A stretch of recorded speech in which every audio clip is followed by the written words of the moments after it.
Hi, welcome to Blades of Mayari. We are a Filipino-Canadian-led fantasy actual play podcast inspired by pre-colonial Filipino mythology. Our show is powered by a tabletop role-playing game called Fate Core. So if you're coming from episode 0, welcome back. Thank you for listening to that. And yeah, it's good to have you back. And if it's your first time, no worries. Welcome, come in. It's cold outside. Take off your shoes, put your jacket in the computer room, head to the kitchen, grab a plate. Tita Baby brought some spaghetti. Tita June brought Church's chicken. Don't forget to try the fruit salad. It's only okay, but you have to tell Tita Girly it's good. It's only okay. By the way, my name is Ross. My pronouns are he, him, and I'll be the game master for the show. So what does that mean? My job is to narrate scenarios like the one I just did, wink, wink, and work with the players to build and navigate a story. The show is focused on that story, which will be done through collaborative improvisation. If we need to figure out the impact of decisions or actions that the players take, then we turn to the tabletop role-playing game system, Fate Core. We use the Fate Core rules, some dice, and probably some bargaining to resolve things. There won't be as much dice rolling as other podcasts that use systems like Dungeons and Dragons. It's more co-creation and storytelling, which is exactly how we like it. We have 4 players joining us today. So let's go around the table, introduce yourselves, describe your character, and tell us who your character would be at a Filipino family party. Hi, everyone. My name is Kevin Sulaxon. Pronouns are he, him, and I play Tanso Dalogdog, more commonly known as Dog. He's a Balat Kayo former sea raider with a heart of gold. And Balat Kayo means he's a mortal that resembles the goddess Hiraya. So he's got tusks and is super cool, super awesome. I think Dog at a Filipino party would be, I think he'd be like the uncle that has like really good stories and is like funny and always kind of quick with the one-liners, but like not approaching that kind of creepy uncle territory. You know what I mean? Yeah. He's the fun Tito. Yeah. A little bit of the life of the party. But then also like is like just a good guy, good Tito. Yeah, I think that would be him. Hi, everyone. I'm Ren. My pronouns are she, her.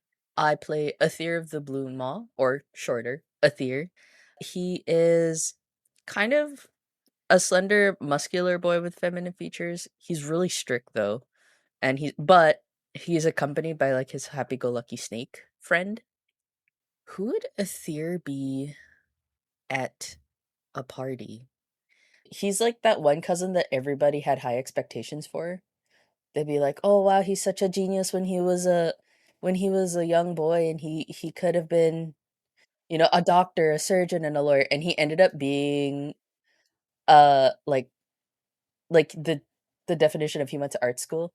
Dude, that cuts so deep, man. That's I know, so right? Close to home. Too personal. That's too close to home. They sent him to like doctor school, and then like during the summer he's like, I switched to the arts, and I'm a painter now. He came home with the art degree. Dude, that you're telling my life story. Hi, I'm TJ. My pronouns are they, them, or any, and my character is named Hiraya. Hiraya is a very moody and troubled aswang with a very mysterious and cursed past. And if Hiraya was in a family party, I had some trouble thinking about this, but I figured that they would be like that one cousin that just like, will they show up or will they not? Oh, classic. Yeah. Everybody's got one. I got one of those, yeah. You got one of those, or are you one of those? Yeah. No, I have one of those. I'm not I own it, but like I've acquired a cousin of that kind. Yeah. On my adventures. Hiraya would be like, it's part of my collection. Choose your family member. Dun, dun, dun, dun, dun, dun, dun, dun, dun. I choose you, obnoxious cousin. The cousin didn't come out of the Pokeball because they're not here right now. Yeah. So yeah, Hiraya would be that one person who's like, will they show up to the party or Mm. not? You've texted them like 5 times, they don't reply, and then they just kind of show up or they don't. But they're always hangry, so when they do show up, you know that their plate's going to be filled with food. There's like 5 lumpia. There's like the palabok is like hanging off the plate, and they're like, "When did you get here?" I'm like, Yeah, they just appear out of nowhere while everyone's eating. Like no doorbell, no hellos. They're just like there sitting. Classic. Hi, my name is Mikey Reyes. My pronouns are he, him. The character I'm playing is Batara Basa, what people just call him Batara. He's an Umwala god, basically a spirit that's come back for another chance at life. The way he looks is like a big crocodile man. So, yeah, big boy. I don't know. Maybe think about like, I don't know. Can we say Pokemon? Like Feraligatr maybe or something like that? Yeah. Yeah. He's Yeah, like yeah, like some a sort cross of like between that. Feraligatr and Mikey Blumberg from Recess, the show. Oh, that's so nice. What? Oh, Yeah. throwback. Or Chen Po from Mulan. Yeah. That's what I think of. What a pull. Too cuddly. I love it.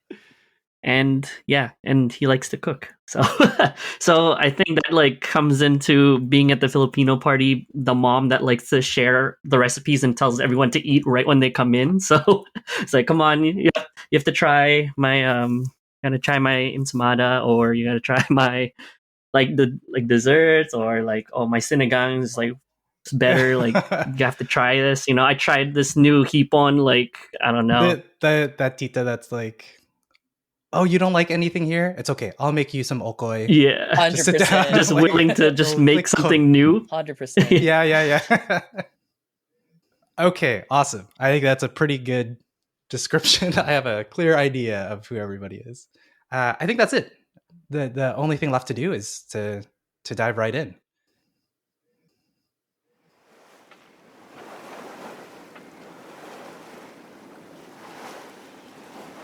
You feel like you're floating. You can hear the water. You can feel the warmth of the day slowly fading as the sun starts to dip behind the mountains. You can see the turquoise and deep blues start to change into oranges and purples and yellows as the boat that you're on starts to turn into Kaylahon. The city is as beautiful as people have told you. It is vibrant and huge. There's usually just a few thousand people in the city, but because it's a harvest festival, thousands more have come in. People who are trading, looking for goods or stories or adventure usually crisscross here, but even more so have poured in.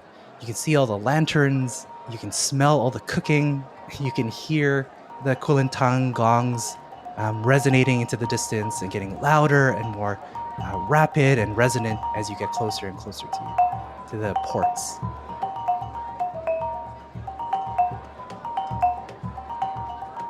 It's hot, it's humid. The city feels a little bit overwhelming, but it is exciting.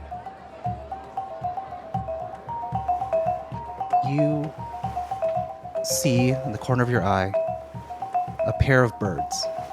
They are land birds. They don't go into the ocean.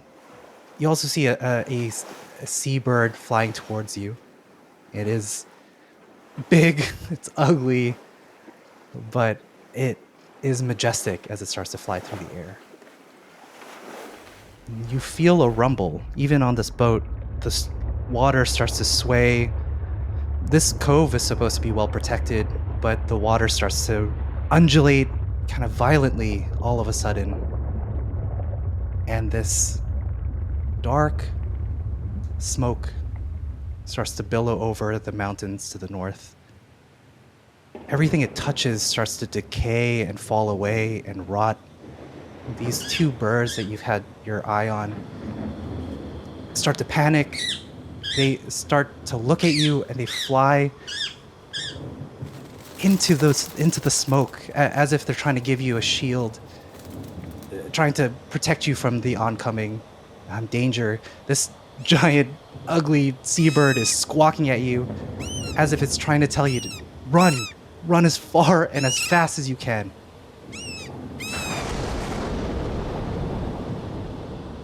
You wake up and you're covered in a cold sweat.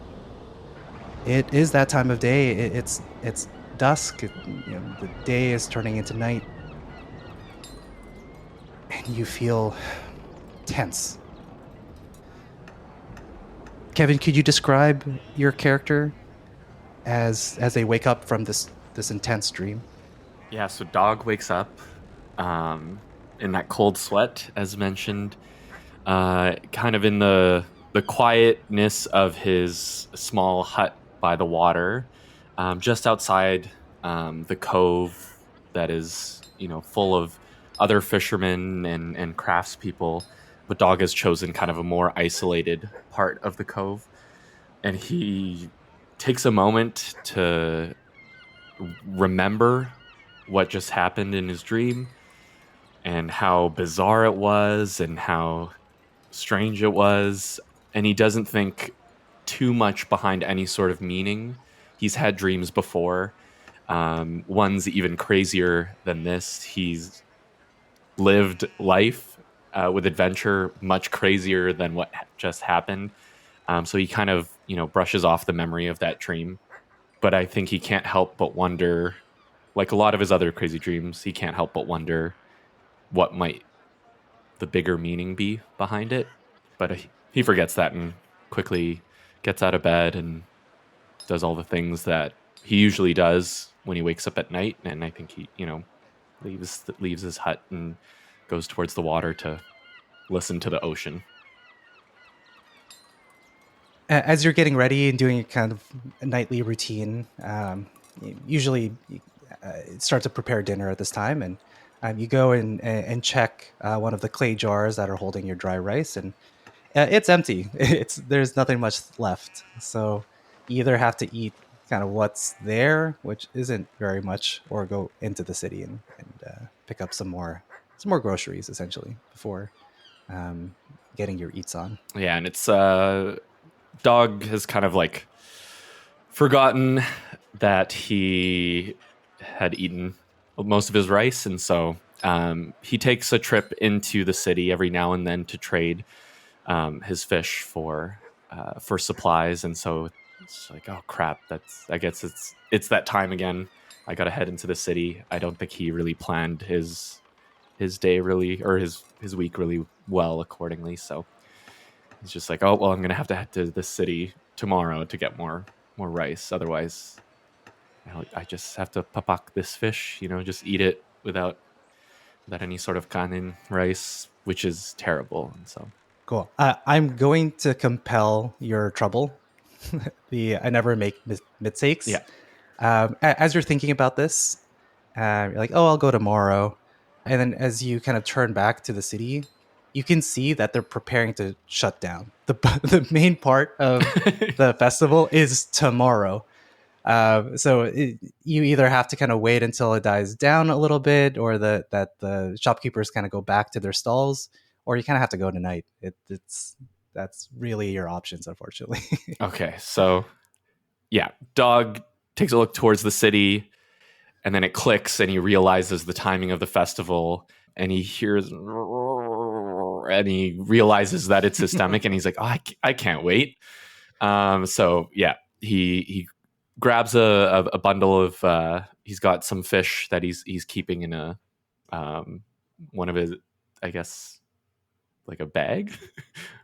Like woven basket. There you go. That's more appropriate for fish. It's like, you store fish. So he grabs some fish in a woven basket, and decides, yeah, I can't wait. I need some rice tonight, and leaves his hut. Awesome. You will take another fate point for the rest of this scenario. Hey. So that'll give you 4. Yes. As you make your way, it's bustling. People have decorated their homes. The cove is pretty far away from Mahalaga, the main trade port and city. You have to cut through the great gardens and cut through the rest and get into kind of that major hub. And the palenque that you're looking for specifically is kind of right in the middle of Mahalaga. So but as you go through, you can see that the vibes are good. People are making lots of food. They've decorated their homes. You can see that there are numerous little shrines and sacrifices to people's ancestors, to Nuklab, the volcano spirit that is so closely tied to the bountiful harvest that comes out of Temanduk.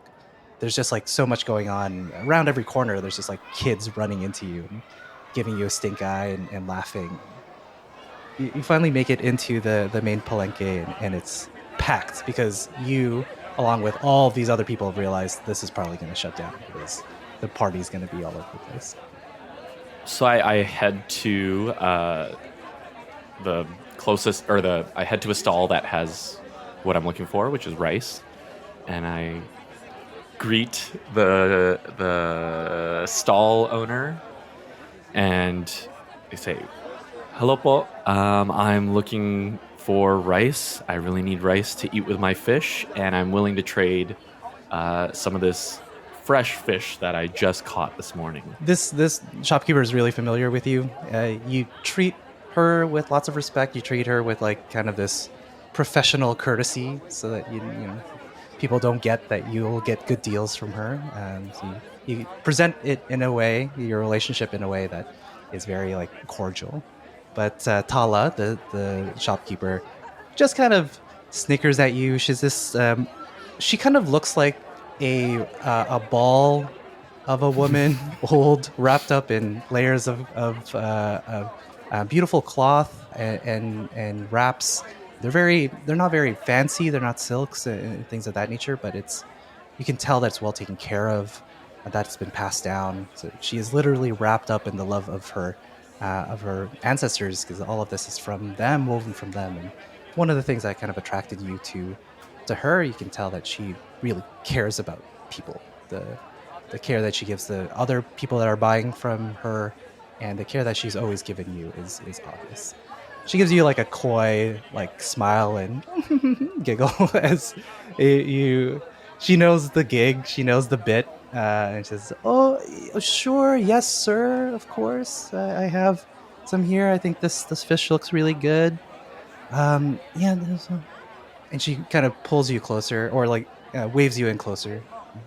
Dog, you should have bought it yesterday. I did. You know, the pila came in yesterday. You know, that's usually when you come. I know.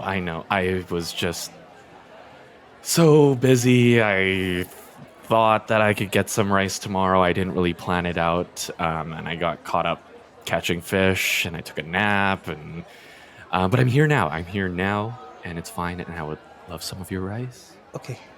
Oh, okay. Here you. And as she hands it to you, this blur of a person snatches it from between you and books it into the crowd. It's wild how fast and how like fluid they're going through and cutting through this intensely packed marketplace. But they've gone, and Tala's like, "Oh, help me! I'm so sorry, dog. Stop that person!" And she's starting to get frantic because no one steals from her. This is Tala, so it's unusual. Sure. I turn to Tala and say, "Don't worry, I'll take care of it." And dog, in the direction of the thief, kind of will weave his way through the crowd, kind of just showing his sort of agility and athletic skills, trying to catch up as quickly as possible. You know this marketplace really well. So rather than kind of going through the crowd, or you do part of it through the crowd, but you also duck between different stalls, you climb up to get a better view. And when you're up onto the kind of the cross beams of this large wooden marketplace, you see this thief kind of tucked away in a dark corner, starting to look through their goods. So seeing that from above, I'm going to drop down behind the thief, and I'll just look over his shoulder or their shoulder as they check out the bag of rice. And I say, that's the best rice in the entire city. Oh, shoot. Yes. I've been told, don't kill me. I'm sorry. And Dog stands up as tall as he can make himself. but he kind of takes up all of his height and just says with a smile, "No problem. Listen, I understand. That rice is very good, and it's almost famous. It's worth stealing. So I get it. I get it. But." And dog's stomach makes the sound in that moment. I am very, very hungry. So why don't you and I make a little deal? And listen, I came here, I was going to trade this fish for that rice. And I've got more than enough. So why don't you take one of my fish, and I'll let you leave with a handful of rice. And that way we both go home with a little something. Okay, yeah, okay, sure. The thief keeps looking at your sawed off tusk and says, whatever you say, whatever you say." Okay, that sounds good. Ooh, okay. As the marketplace continues to bustle, and this small, quiet exchange of kindness gets lost in kind of the droning of the crowd, we swing our focus over to a somewhat opposite kind of situation. In the middle of Splendor's Trove, a sea cave that's been dedicated to the sea spirit, to Lailupa, the spirit that surrounds the island of Temenduk, where the city of Kaylahon is on. This cave is beautiful. It's been carved out naturally. There's this waterfall that has no source. It is just kind of flowing in. That's essentially the entrance to Splendor's Trove that is cared for by various caretakers and guardians. Throughout the cave, there are boats that act as large platforms and altars, and there are a variety of people, some native to Temenduk, others pilgrims to the city, providing their offerings to this spirit of the sea that has brought them here so graciously and cares for them so intensely. In the middle, rather than on one of these like embarkments or these platforms that surround the cave, in the middle of the water is a very large, rotund, sumo-esque crocodile person, a Omalagad, albino crocodile person whose spirit has returned from death. People don't really know why it happens, but Umalagad are rare and are given a little bit more attention just because of their rarity. So maybe that's why this specific Umalagad's been given permission to just kind of starfish in the middle of one of the most sacred spaces in all of Kailahon. Mikey, do you want to describe your character? Yeah, sure. Batara just floating, thinking about all his thoughts. Outside in Nadasaloy, he feels like he always has the pressure of being like the kuya or having it all together, but down here he uses this spot to let his concerns or troubles out to the spirits. Who am I? What am I doing here? What is life? Why do I have two lives? Do I have two lives? Am I still the same person? All these thoughts throwing through his head, but just being grateful is here and enjoying the quietness of this space. As Batar is getting lost in their thoughts, you feel a tug on your foot. You forget that somebody's tied a rope to you, and there's a large, kind of haggard, well-worn, well-weathered person in one of these platforms off to the side, kind of at sea level or at water level. That starts to like pull you back in, and he says, "Oh, Batara, that's enough, man. Like, I'm gonna get in so much trouble. You gotta get back here. We gotta do the sacrifices. You promised that you're gonna cook for us. Like, that's enough, man." Whoa. Oh my gosh, thank you. I almost went somewhere there. Just bring me back here. I'm just gonna float for a few seconds while you pull me back into the dock or the platform. Yeah, I know water makes you lighter, but you're still like really heavy, man. Could you like swim over here or something? And he's like trying to drag you back. Oh, right. Yeah, sure. Okay, I'll head back. Sure. Okay, and Batara almost flips up, like almost like pancakes, flips to the other side, and Okay. um, goes onto his belly and makes himself in as a slender form as possible, and just like wiggles to the platform Yeah. and swims like an alligator swiftly. So disregarding all the what the weight looks like, he's very smooth in the water. So Yeah, he even like jumps out of the water yeah, and gets into the onto the platform, and yeah. just showing off just how strong he actually is. Popoi, the this um, shrine caretaker, gets like knocked down as you jump onto the platform. It starts to tip, and it's a giant seesaw all of a sudden, and it's really rocky. So he falls over and is holding onto the latched bamboo as he waits for a moment. The idea of like falling into the water without being clean, without having given the right sacrifices to Lupa is terrifying. So he's like holding on for dear life.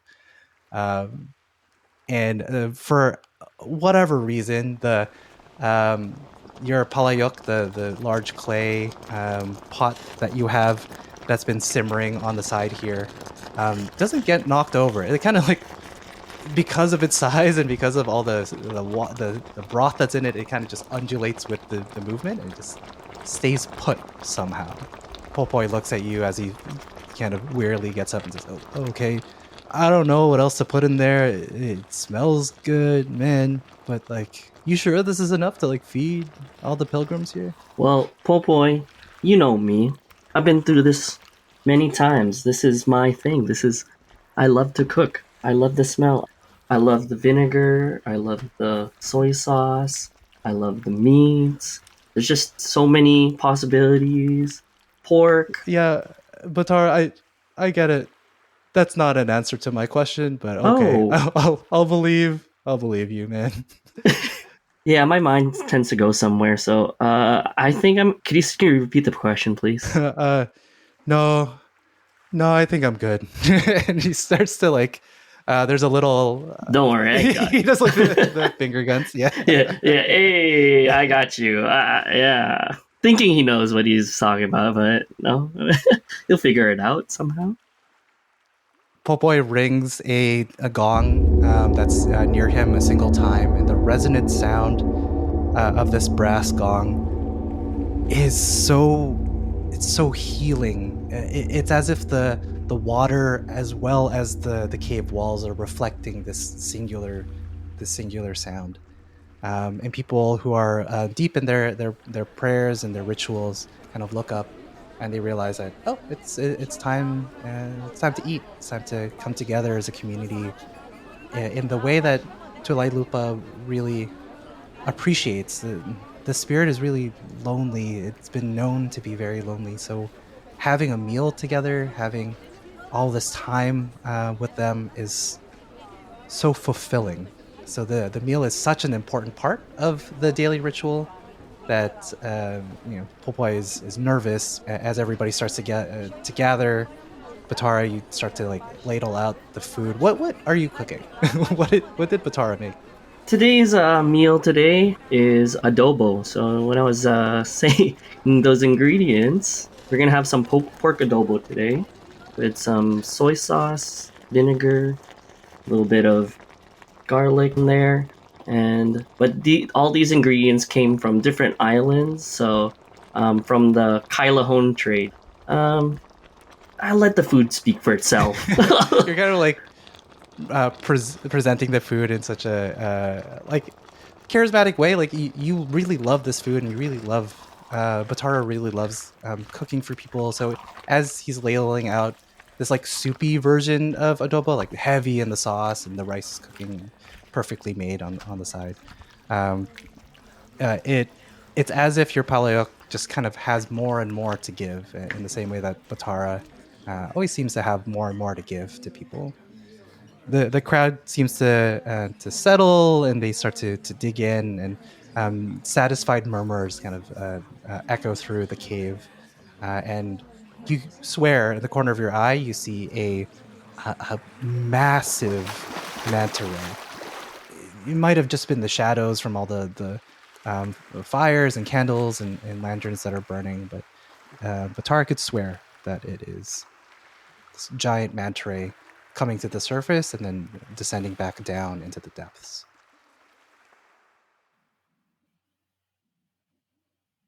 Hello! Welcome to the midroll. We'll use this space around the middle of the episode to catch our breath, share news, and talk about things that we love. Since this is our first episode, well, technically second if you count episode 0, we don't have too much to talk to you about. Other than, if you're liking what you're hearing so far or intrigued on where this show might go, then please subscribe to the podcast. Talk about the show with your friends and family, and leave a rating on Apple Podcasts or Spotify. Every little bit helps. Actually, there is one important thing that we want to say. Salamat. Thank you for being here, for giving us a chance, and for journeying with us. All right, back to the show. We swing our focus over to a person that is deep in it. They are in a tight compartment covered in syrup, just holding on to whatever patience and sanity they might have. Finally, the rumbling and rough movement stops, and you feel the compartment that you're in kind of fall onto the ground in a rough way.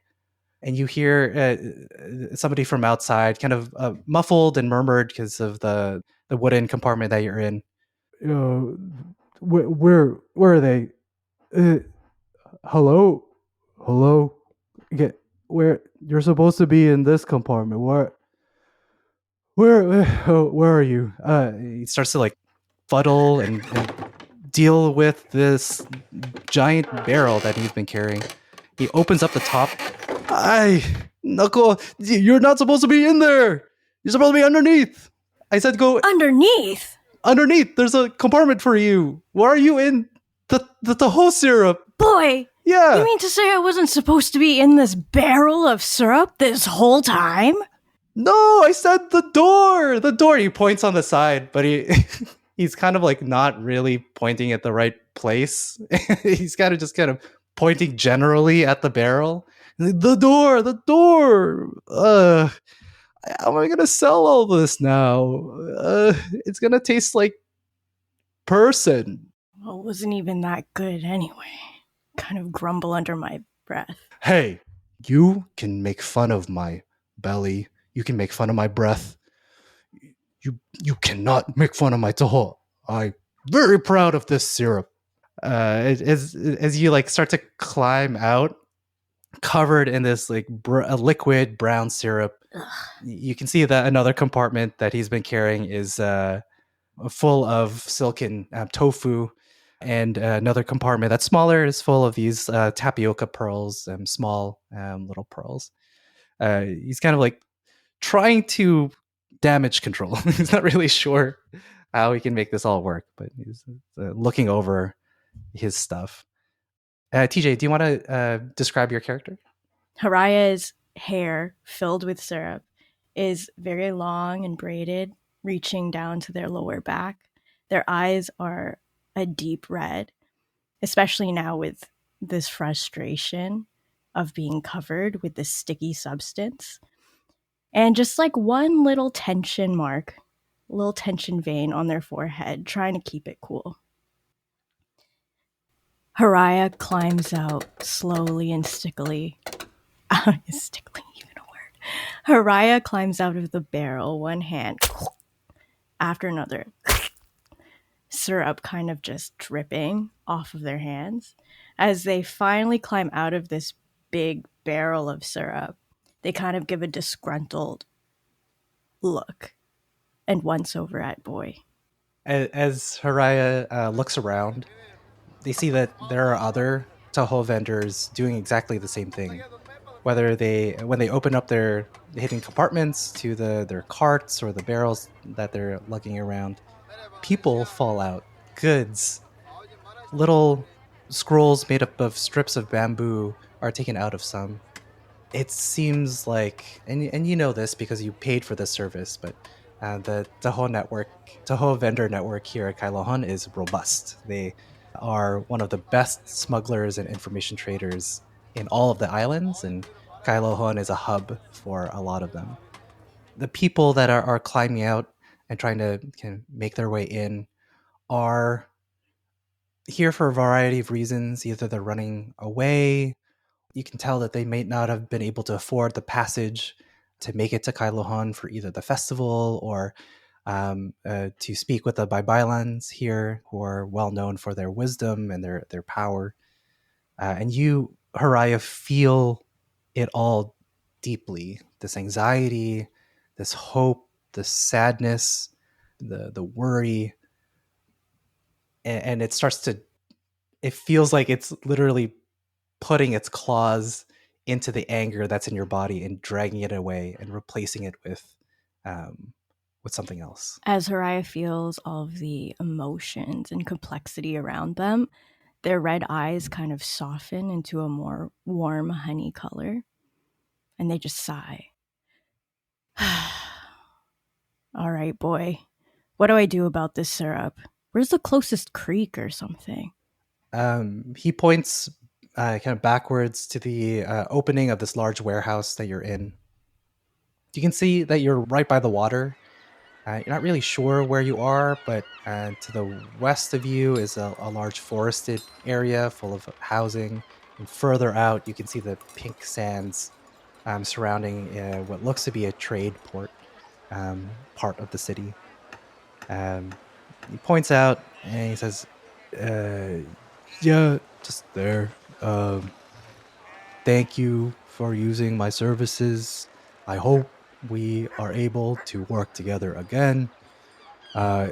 Here is my card. And he hands you like a little bamboo strip with like his name written out on it. If you present this to me next time, you'll get a 10% off discount. Great. Thank you. 10%? Only 10%? Kind of stares at boy intensely. Oh, yeah. And he's like, oh, you're right. He crosses out the 10% and writes 5. You're right. 5%. Thank you for your business. And he takes his things and just, starts to gather up with the rest of the Tahoe vendors, and you hear them say, "Hoi, boy, why are you so sad? My Tahoe." They start to like commiserate, and they start to share information in a way that's like hard to decipher. You can feel it that they feel excited about learning new things, but they're literally just talking about Tahoe. So Hiraya kind of puts together that they're using some sort of coded language, but boy is off and back into the network, so to speak. I kind of look around towards all the people around me and look more towards the direction of where Boy pointed out a water source. Look down at this little business card with a scratch on it and kind of just the scratched out 10% to the 5%. And I let out a big exhale again. This guy. I tuck it in my little pocket and start making my way towards the water. You make your way to the water, and it's cool and refreshing as you start to like wash off all the syrup. You wash off the weariness of the journey. The water here is warm. It's comforting, and as you kind of finish getting most of the gunk off of you, the artifact that is hidden away deep within your cloaks feels really warm all of a sudden. And you look and see festival people, a myriad of complex emotions just starting to stream right at you. You need to take a deep breath as it like catches you off guard.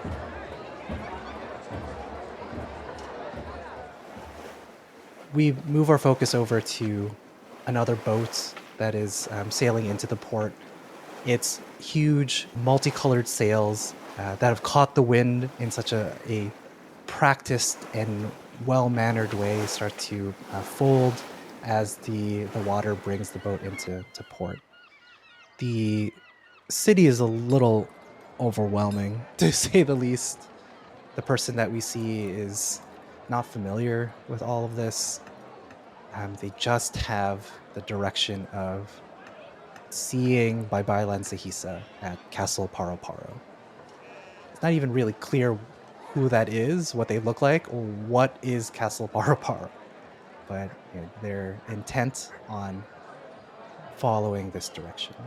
Ren, do you want to describe your character? Athir takes a tentative step off of the boat and onto the port. He's a little apprehensive, not having been around these many people, and just the hustle and bustle of people moving things and kind of like getting ready for the festival is a little bit too much for his senses. So he's feeling a little claustrophobic in this um, crowded area, and he just kind of gives a tentative glance towards the boat and watches the people kind of tether it onto the docks. You feel over your shoulder a familiar warmth climb up, and you hear a familiar hiss in your ear.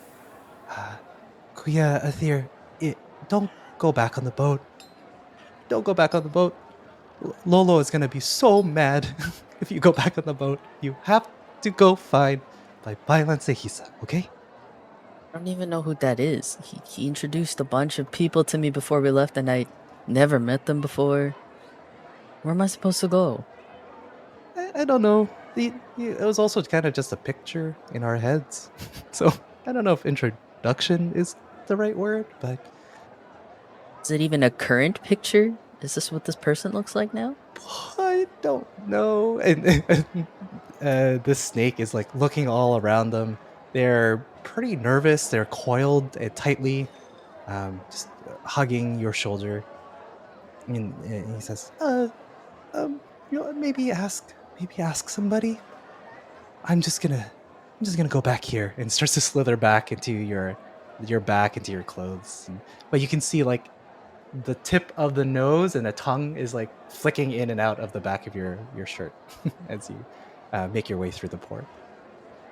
And Athir kind of mumbles to himself, "Just ask somebody. We don't talk to people." And he's kind of wandering the streets, hoping to see if maybe he could catch a glimpse of the vague images that was left behind in his head by his patron, wondering if he could get away with potentially not having to talk to anybody as he kind of wanders deeper into the city towards the center. You do catch a sight of a large structure kind of in the northern center of Kaylahon. It's this huge mountain covered in rich and deep forest, but you can see that there are a variety of structures that are on top of it. It seems to like rise up from the forest rather than kind of other mountains that naturally occur on fault lines and things of that nature. This one kind of looks like it was plopped there, and you get a you and your snake friend both look at each other, and you realize that that's likely Castle Paro Paro. It looks a little different from your memory, but that's probably the one. Yes, that's where we're meeting this Shahisa person. Good place to start. Okay, I'm with you. Let's do it. And yeah, so he makes just a beeline, hopefully, towards this castle in the distance. It is tough. There's so much sound and smells and noise and people. You have to like touch people to move them out of the way. It's like a lot. But you finally kind of get to the gates after maybe an hour of walking. You finally get to the gates, and a very well put together by Bailan is standing there. Her items of office and stature are presented in a non ostentatious way, but her presence alone lets you know that she is of a long and honored and revered tradition. And he kind of just stares at her for a second. Do you know Sahisa? Who's to say? I do my best to get to know her, but she's changed so much over the years. Okay.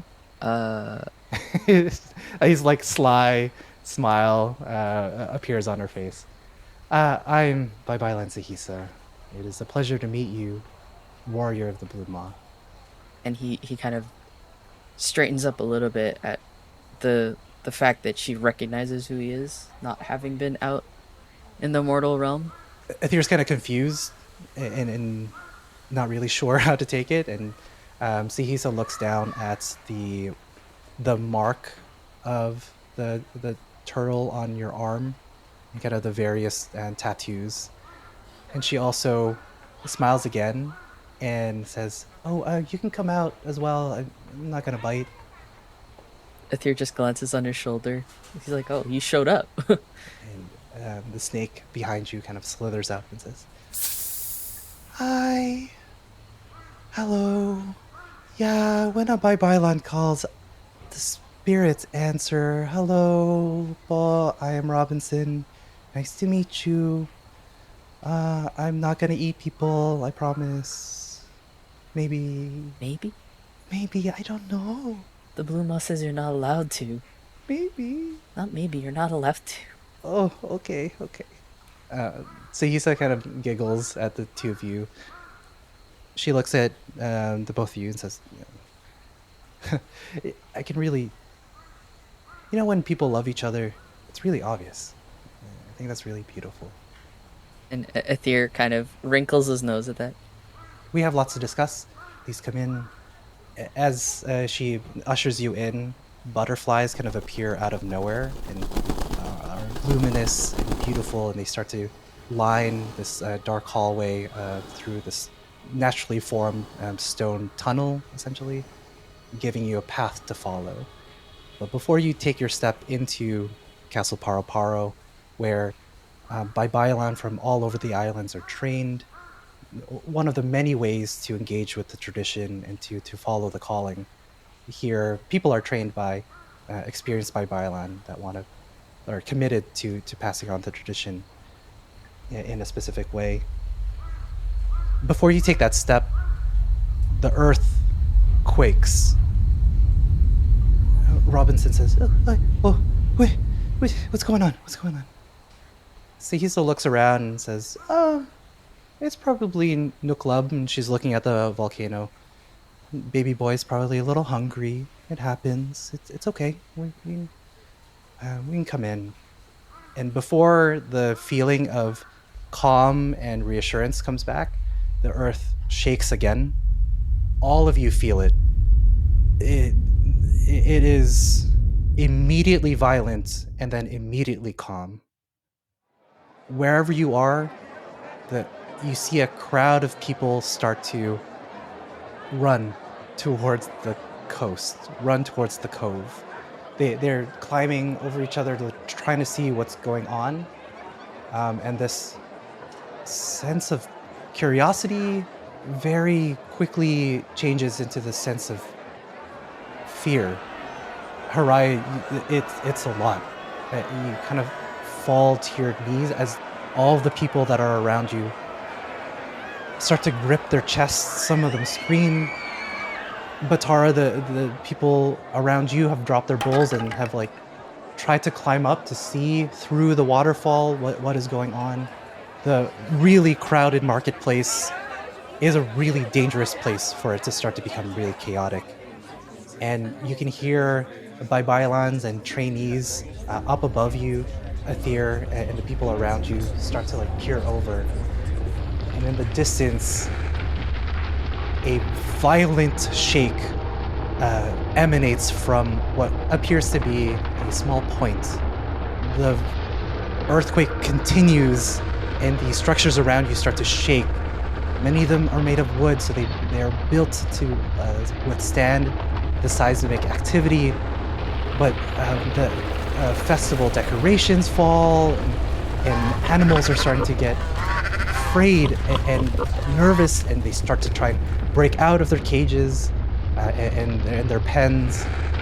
And you hear from the coast, from the port, screams that start to wave up towards where you all are, as somebody points and says, "What is that?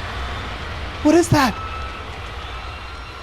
A dark fog is spilling out of this pointed rock. Maybe it's an island in the far distance. You see these huge dark figures flying in the sky, accompanying this fog, as this darkness very quickly makes its way towards the shore.